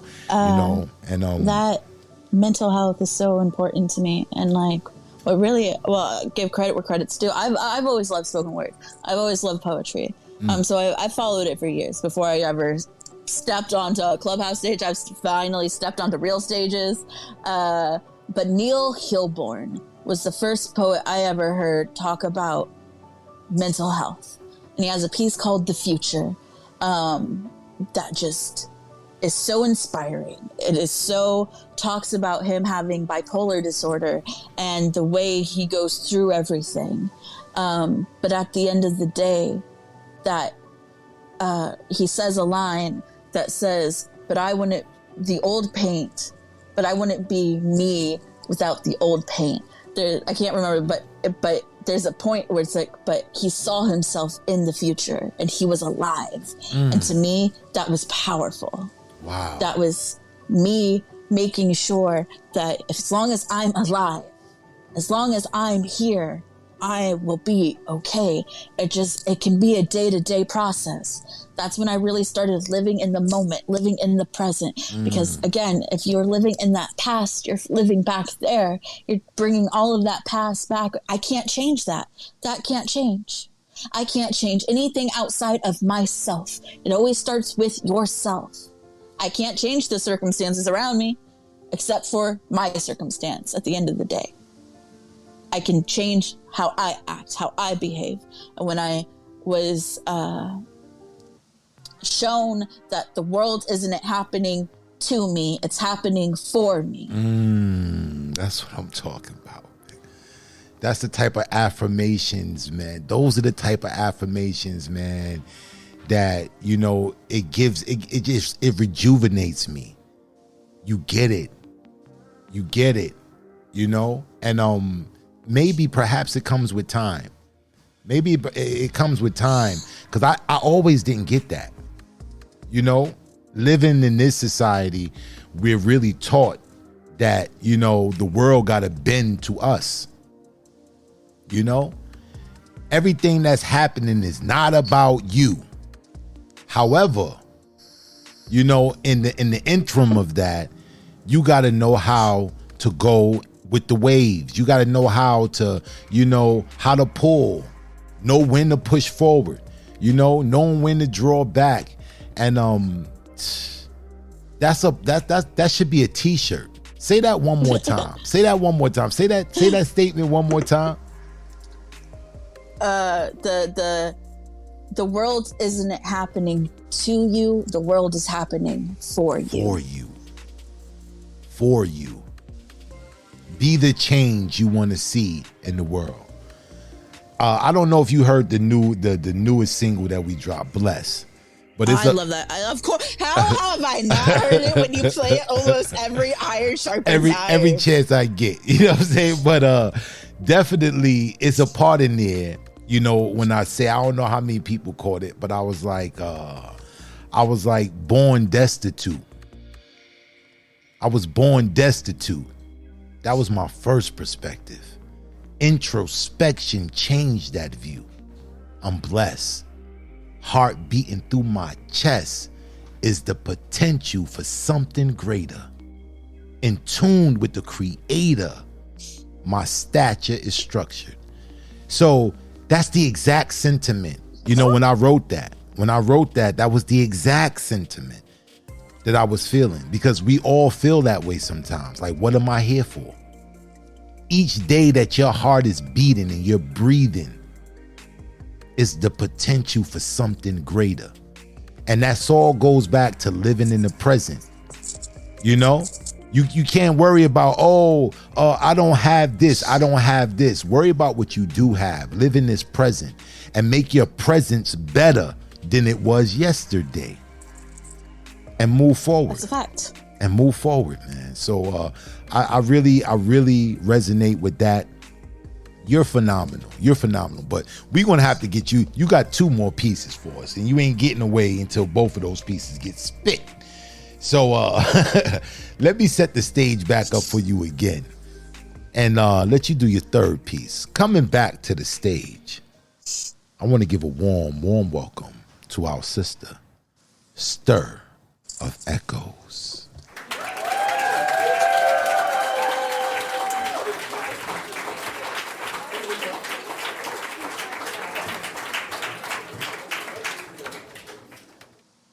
This magic moment, so different and anew, was like any other until I kissed you, and then it happened, and it took me by surprise. I knew you felt it too, by the way you look in your eyes. Sweeter than wine. They call it magic. The unexpected connection, weaving words, pouring desire on a page and matching ink stains. Someone, a soul, a stranger, all the way across country, but they know how to push all my buttons, to play my own games on me, to send me singing and tangling tongues, purpose to our lips that when they part, our thoughts coexist in harmony of familiarity and the differences. Breathless am I left at a sound of a voice I've only just heard. Speaking so easily his words into my own, I feel intoxicated as I listen to his vision. How he easily grants me passage to bed with him on blank pages where we gasp for air in our moaning and groaning of exploration.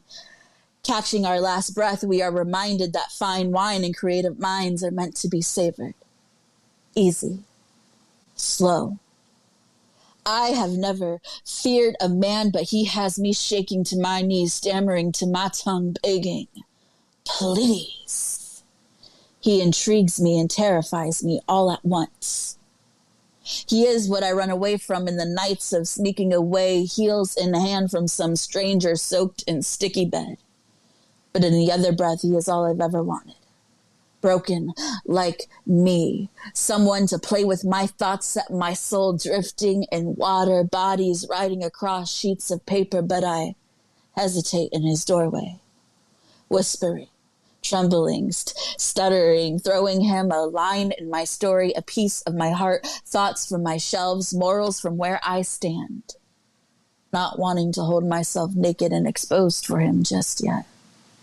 Patiently wait, giving pieces of him to pass to the chill of morning. We killed it still in our closeness, brought light to the ever-lingering darkness. I shake in curiosity and the fear of meaning, and loving and loathing that connection in a one single moment. His thoughts lift my chin so I can view my own reflection in him.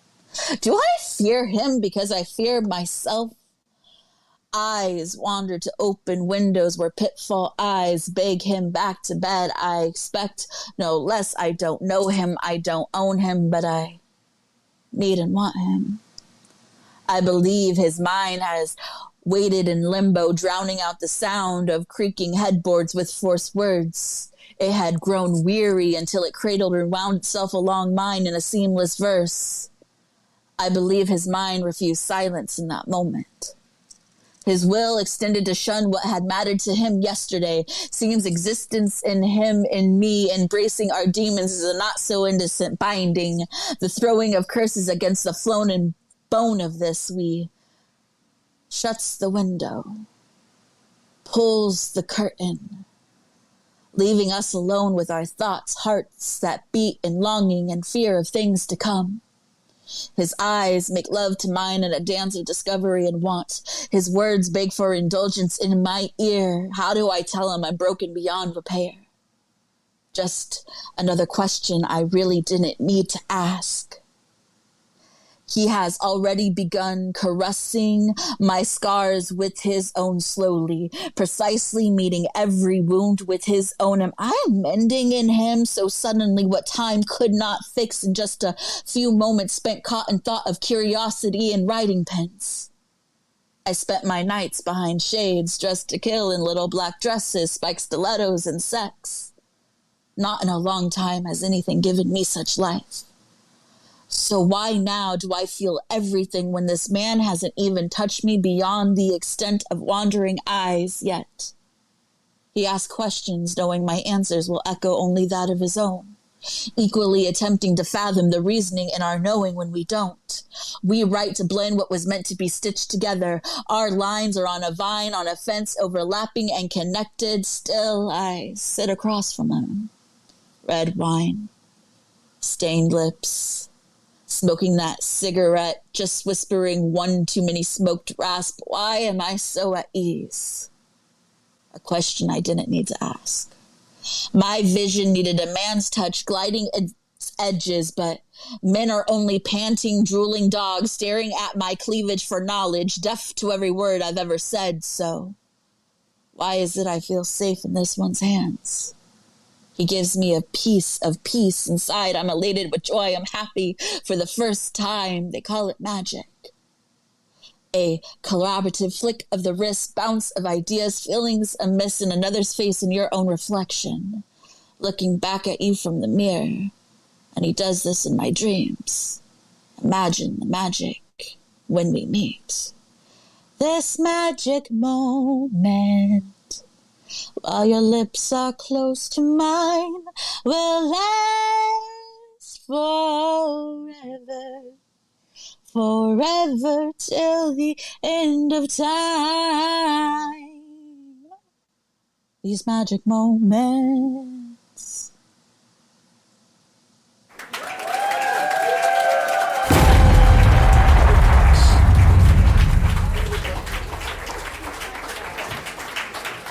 Absolutely riveting. Wow. Wow. I'm sitting here, right, and I'm asking myself. I said I'm gonna ask her this question first before I get to that question. Got me nervous here. First, before I get to that question, what inspired this piece, man? You know, Okay, tell me, please. What inspired this piece? Well, there was a prompt, kind of given. It was actually Poetry After Dark when they were on Clubhouse. Okay. And it was Sex Magic. And this is kind of the piece that came because everything that was kind of happening with me at that very moment, these were feelings I was feeling. These were things that were happening. These were things that a person who I've never met has made me feel these things. And that is truly beautiful. I believe that. It's crazy, man, because I'm sitting here, I'm thinking, I'm like, wow, man, you know, this was just so detailed. It was so lucid, you know, this poem was just lucid and detailed, you know, and it was just beautiful. It just had this, you know, finish to it. And I was like, I'm sitting here, I'm gonna ask you, do you believe in love at first sight? Because some people say, oh, I don't believe in love. Oh, you can't see somebody for the first time and love them. Do you believe in love at first sight? I believe in love and first sound.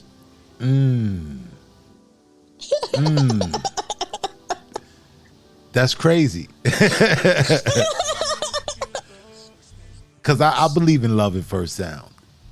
You know, there's songs that I've heard that from the very first note, I was in love. I was like, this is it. Some songs speak to you. So like, I'm a believer. I believe that you can love somebody at first sight. I believe it. Now, on the surface level, love being used loosely because you don't know. You don't know if it's true love. You see, like it's like a funny trick because if you feel these feelings for someone, because infatuation and love, they got the same properties, the same kind of feelings. But if you see somebody and you feeling these things, you're feeling them for a reason. You're feeling them for a reason. Now, whether or not it comes back, if it comes back, you know it is what it is. It's love. You found someone, you know, but when it don't come back, you be like, all right, this is something else. You know, maybe I'm just marveling or whatever the case may be. But this poem right here was just so lucid and detailed. I was like, wow, man, how do you know, look at someone and gather that type of emotion to be able to write the magnitude, you know, to that level, you know? I'm like, those are profound words. For me, it takes love. I gotta feel a certain type of emotion to conjure those type of words to express myself. You know, if somebody tell you to write a poem about something, you can, all right, I can write. But when you writing it from you, when you writing it from where it's coming from you, you know, you're invested in it. You know, you're invested in the poem. This poem sound like you was invested. This didn't sound like a prompt. You know what I'm saying? Unless your prompt world, you be just going all over the place with prompt world. But I am a Pisces. I am delusional. So they say. Yeah. I'm starting to notice that this Pisces thing, man. Now you're the second artist that I know that write that impress me with the schemes that they use, that the angles that they use. You know, one Pisces being my brother Payne. You know, like I was always really, you know, impressed with his angle on things. Like I would have never thought about it like that. You know what I'm saying? And I find that intriguing. And you write from that same vein. You write from the vein of coming from a perspective that's unorthodox. You know, you expecting a person to come here straight ahead, but you'll take the detour. You'll come around here and be like, okay, still got to you. You're like, why did you use that route? And it just puzzles me. But both of you are great writers, man.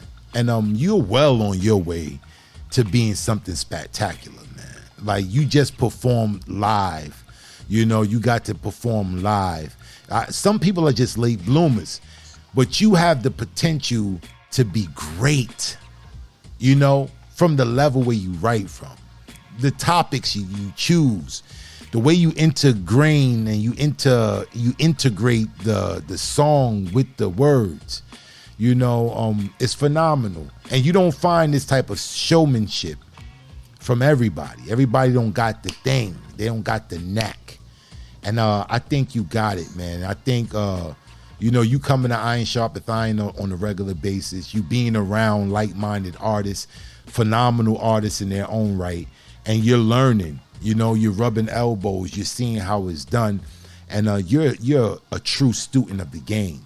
You know, is when you see seasoned poets, you know, go around new aspiring artists, and you look at their drive and you look at their commitment, and you can smile. You be like, yo, you know what, man? Yo, they don't know what they in store for. You know what I'm saying? Because I see all the potential in you.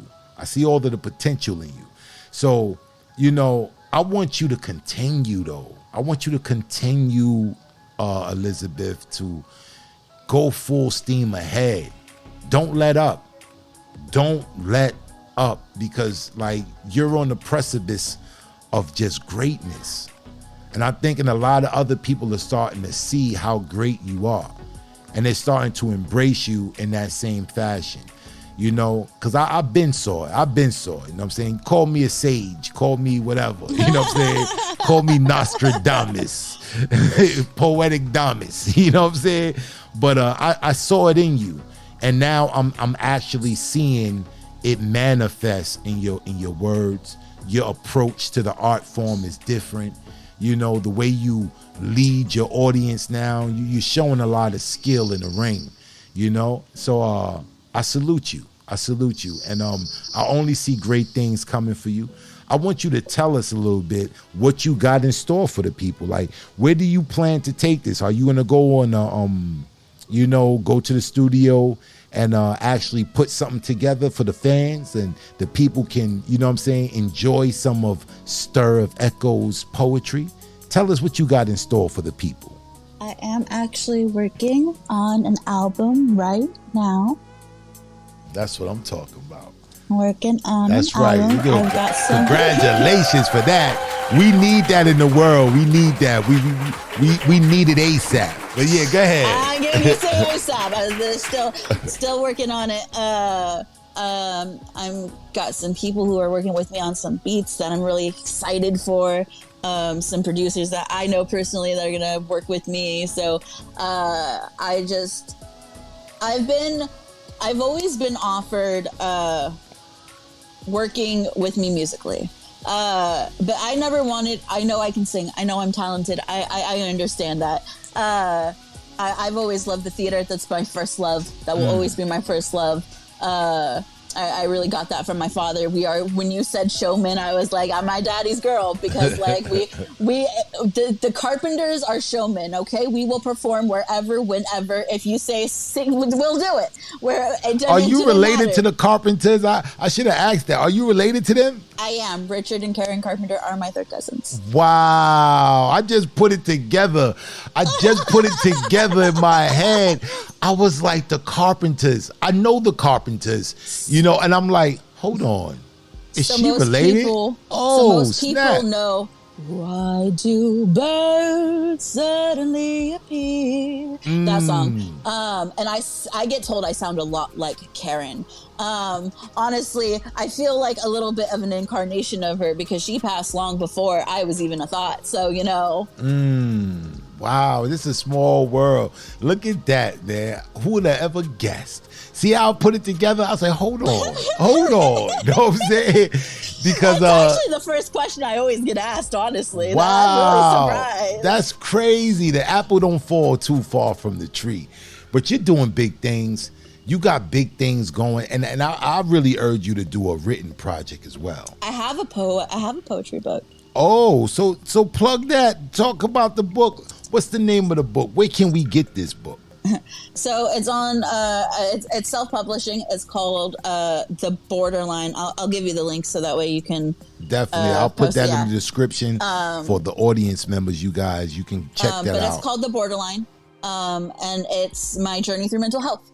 That was where I really wanted to be. My first kind of written works was the poetry of what I talk about a lot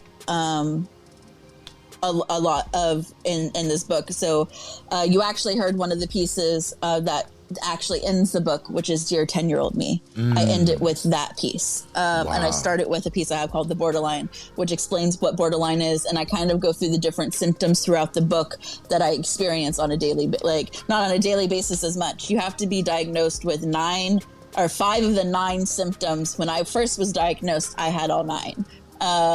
When I look at myself now, I maybe have 1 or 2 on a really, really good day, and maybe I have 5 on those bad days, but I haven't had those bad days in a long time. That's good, man.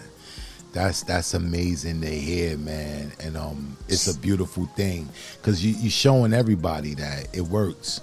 It works. And I'm a big advocate for poetry, and I'm an advocate for mental health and mental wellness. Poetry is therapy. That's right. It is. It is in my opinion, it's one of the best forms of therapy. When you're feeling afraid, where you want to be vulnerable, but you can't be vulnerable. The page is always there. The page will never turn you away. The page will never say, "Oh, I'm too tired to listen to you today." Yeah. And, humans are the only species on this planet that doesn't release energy right away. So any other animal, cats, dogs, whatever, when they say have a traumatizing experience, or that's why you see animals very in the moment, very never, they're not thinking about the past because they release that energy right away immediately. Humans are the only species that keep it inside, and this is why we have generational trauma. Because we're holding it inside and not releasing that energy. So when you have that energy inside of you and you give, say, birth to a child, that energy is now with them. Now you're passing it on generationally. That's right, because it don't die. It don't die. So poetry is that way for us to release that out. And so it doesn't sit with you. I've noticed the more I've written spoken word, the more that I've started performing, has really, really helped my mental health, because I'm now, whenever I feel certain way, I just start writing. Whether it's a piece I'm going to use or not, I might turn it into one. Who knows? But I at least get it out of my system. That's right. That's right. And it's liberating. And then you guys that's listening, if you never tried it, we're not talking about just being good. We're just talking about putting your thoughts on paper. When you're feeling overwhelmed, get you a pen, get you a piece of paper, and tell the page how you feel. Never mind how it comes out. We can work on construction later. But just get it out. Just get it out. Yeah. And invent it and then read it back to yourself. Read it back to yourself. And see how it feels to just let it go. Let it go. And day by day, it'll get better. That's why so many different artists say that poetry saved them in so many different capacities, I'm no exception to that rule. I want to thank you for coming through. You got one more piece before we get up out of here. Oh, it's your favorite piece too. All right. Okay. And I want to tell the people, if they don't know, this is one of the permanent anchors of How Many Mics. If you're not in tune to How Many Mics, it's a podcast where Written in Pain, China Blue, myself, DJ Poetic Black, that's my DJ hat. Our sister Elisabeth Carpenter. We sit down and we rate hip hop albums. Every hip hop album, we just go through them all. So I want you guys to be aware in the next few weeks, You know, we're going to be doing some really big things with that podcast. We setting up some things. I want you guys to go out there on Without Warning Radio. Without Warning Radio, our brother Eric Moore, he started a 24-hour radio station. And the replays of How Many Mics, they air at, I believe it's at 7 p.m. 7 p.m. on Tuesdays, every Tuesday.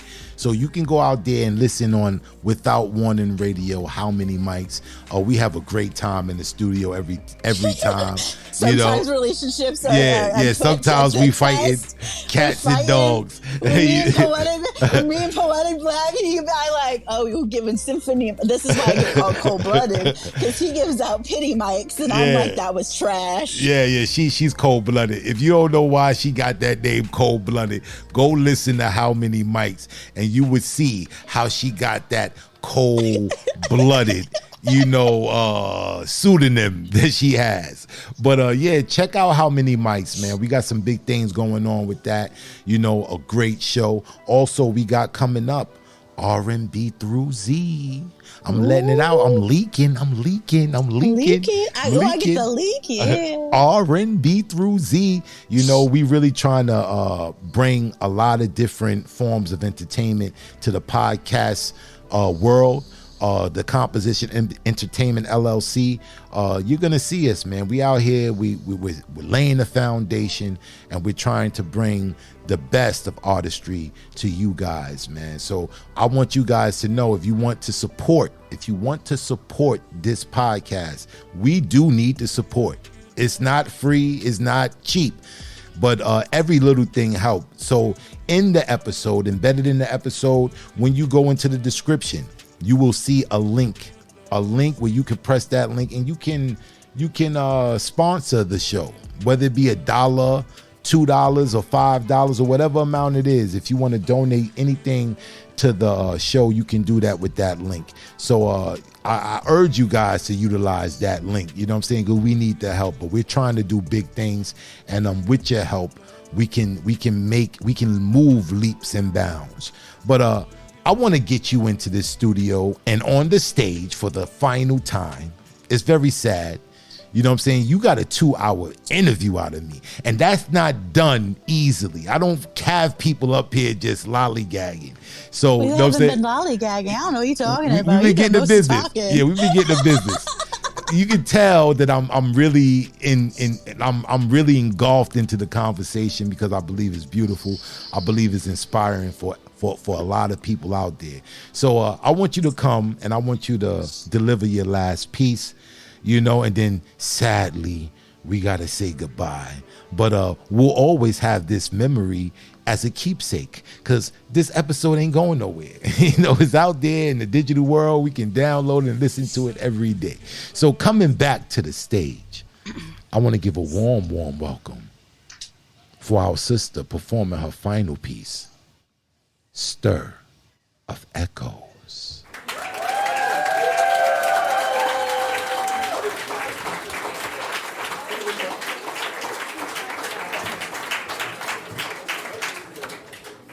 Never know how much I love you. Never know how much I care. 'Cause when you put your arms around me, you get a fever that's so hard to bear. You give me fever when you kiss me, fever when you hold me tight, fever till the morning, a fever all through the night. Your sweetness is like a coating of honey on my lips, ripping my closed mouth, zooming to the perkiness of my perky nipple tips.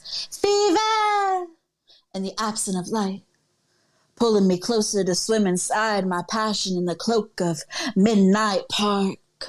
When your tongue is rolling over my skin, Daddy, you know what you do to get my juices only raining for you, burying my soul to the tenor of your rum-bust temp.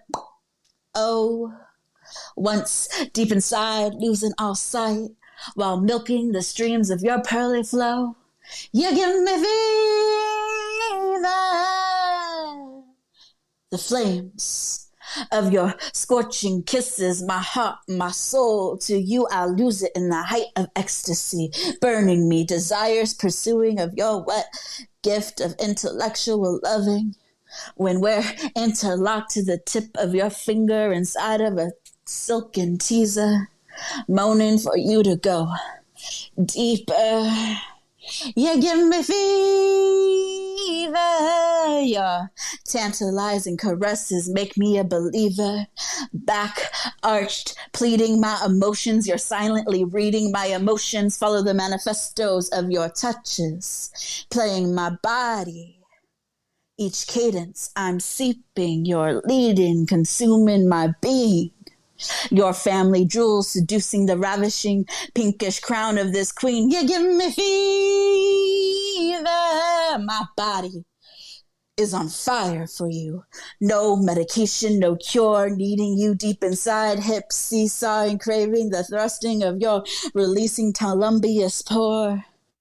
Tasting me, losing myself in your soul, sizzling, an addict waiting for your manly, drizzling legs, trapping you to me. My body's in a fevered heat, a blazing inferno, a flame that consumes me, makes me surrender with every touch, a fire that spreads, adding fuel to my desires.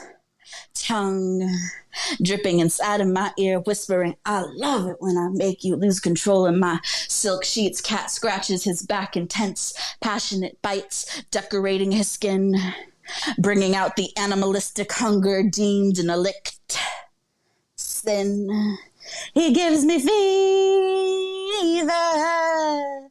He is so good to me.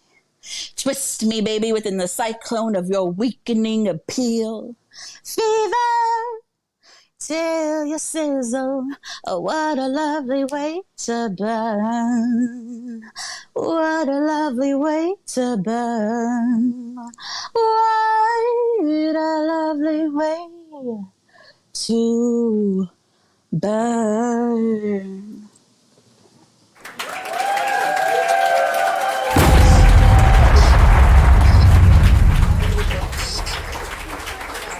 Oh my God.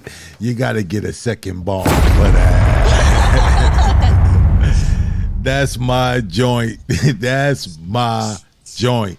Yo, that piece right there, man, it's funny.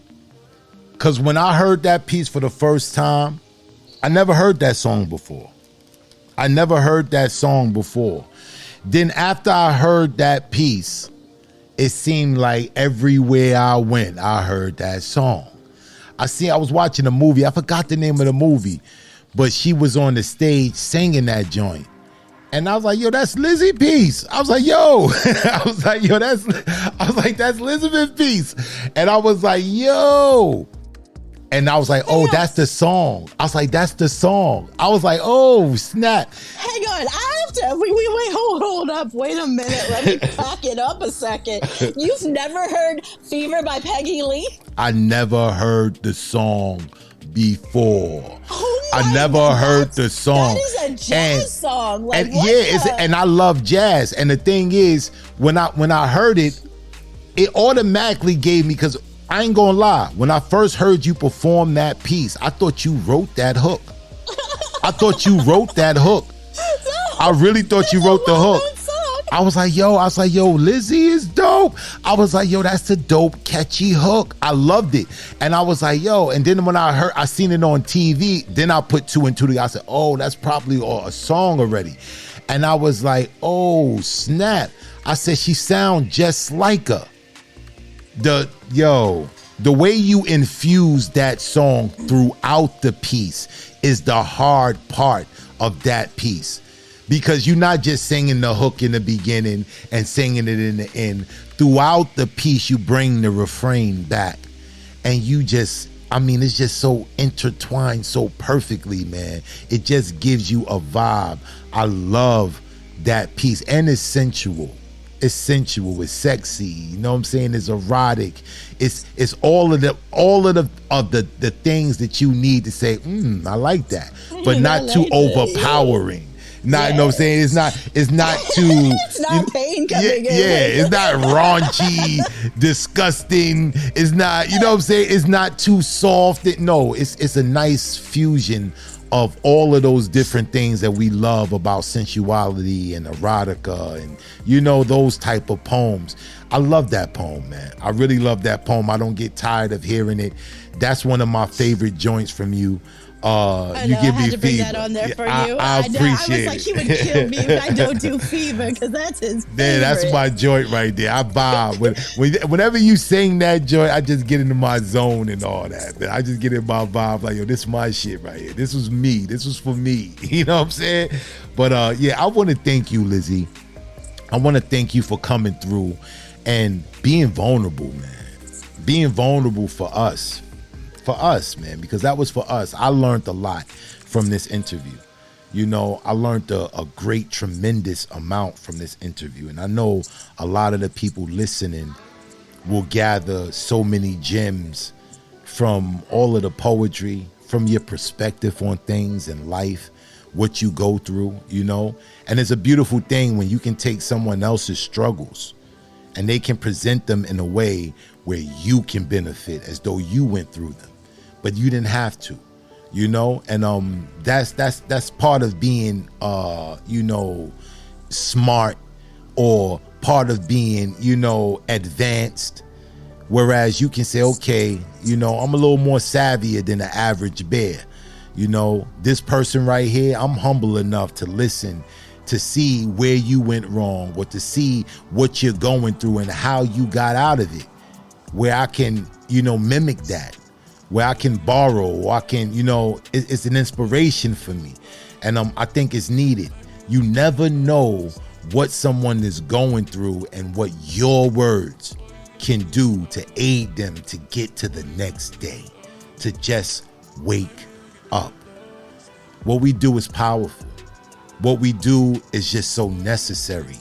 You know, we talk about doctors, we talk about surgeons who are very important, you know, very important. Where would we be if we didn't have no doctors and things of that nature, or nurses or orderlies? And, you know, we gotta have, you know, a certain type of appreciation and love for the firefighters, individuals who go into the blaze when, you know, and they put the fire out. You gotta have a certain degree of love and respect for them.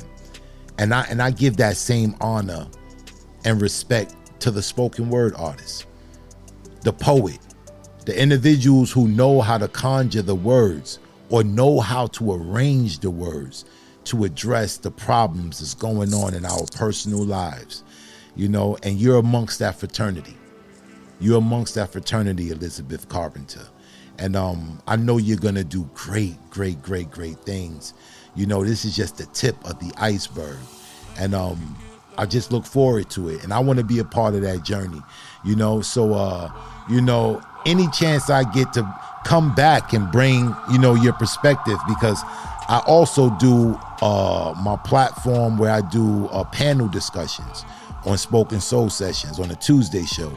From time to time, I get different artists to come through, and we tackle a certain topic, you know, something that's going on in the world or something that's going on in the community at large, and we talk about it, trying to find some type of solutions, you know. And I'm definitely want to invite you back to those type of discussions, because I think you add value and you add some form of perspective to it. But I want to thank you for coming through, spending this time, you know, opening your book so we can take a peek inside and get something, you know. The love that I have for you, Lizzie, is really deep, because I really see that you are one of those real ones. You are one of those ones who, you know, you're really earnestly looking to be the best version of yourself that you can be. And those are the type of people I want to be around, and they're like-minded. So I salute you, Queen. I wish you all the best in this poetry arena. You know, all of the pitfalls, the good and the bad. Because the good and the bad. The good and the bad. Because the bad makes the good times feel so good. So we need the bad. We need the bad. We need the bad to have the good. You gotta have the Definitely. bad for the good. The good for the bad. Now, do you have any last parting words for the Spoken Soul Sessions audience before you leave, before I address them? Because I got to address them. They know what time it is. But any final words? Yeah, absolutely. I just want to thank you guys, one, for having me.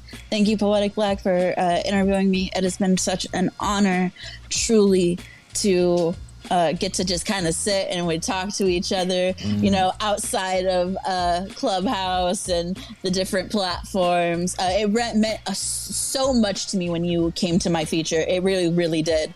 And you stayed there for the whole thing too, like throughout the other interview. So I felt that love and support back after all, like the love and support I give to you guys, like, because I feel like you guys are family to me. Definitely. So at the end of the day, I just appreciate you and just thank you guys so much for being a part of this journey with me. Most definitely. Y'all go check her out. You know, tell the people how they can find you on all different social media platforms. I really need to come. I know what, I may change it, but for right now, on Instagram, you can find me at EMC for Life 11. So EMC, the number 4, Life 11. Twitter Spaces is EMC for Life 29. Mostly you can find me under most platforms. It's EMC for Life. That's a lot. If you're on Poetizer, which is a poetry platform, that I'm under there as Pretty Piranha. But I may change some things with the Stir of Echoes becoming a little bit more of a brand now, you know. So we'll see. But for now, that's where you can find me at all. Instagram mostly. I'm there a lot. Definitely. You send me those links. I'll put them in the description of this episode so you guys can just click that link and take you right to it, man. Phenomenal artist, and she's growing. So it's so many great things ahead of Elisabeth, man. So I wish you all the best, Queen, and I really appreciate you sitting down. And this is the time where, you know, this is one of my favorite parts of the show. This is the time when I address the audience. If you're listening to the sound of my voice, I need you to tune in. Please tune in. If you're listening to the sound of my voice, I need you to resonate with this energy. I have something to tell you. I hope you continue to stay on your path. I hope you never allow anyone to knock you off your course. This is a long journey. It's not a one-day thing. So I need you to arm up and be prepared for battle. If you don't know anything about me, I need you to understand this. I want you to know that I love you. And I really hope you love me too. Peace.